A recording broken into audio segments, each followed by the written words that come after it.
അതിനായി വ്രത മുന്നെടുത്ത് തപസ്സിനാൽ മകരം ധരിച്ച് കടയേറിപ്പോകിനാൽ അമ്മ ഭയത്തോടെ കരഞ്ഞു പറഞ്ഞിരുന്നു പുത്രി മാറിടുക മനസാലെ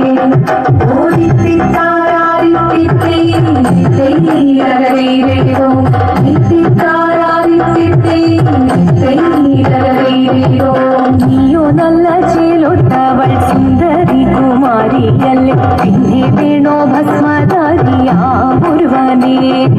കോപം കൊണ്ട് വാർത്തനെ ഭരിച്ചു ഭീഷണമായി മുന്നിൽ നിന്ന് പോകാം ഞാൻ ശിവശക്തി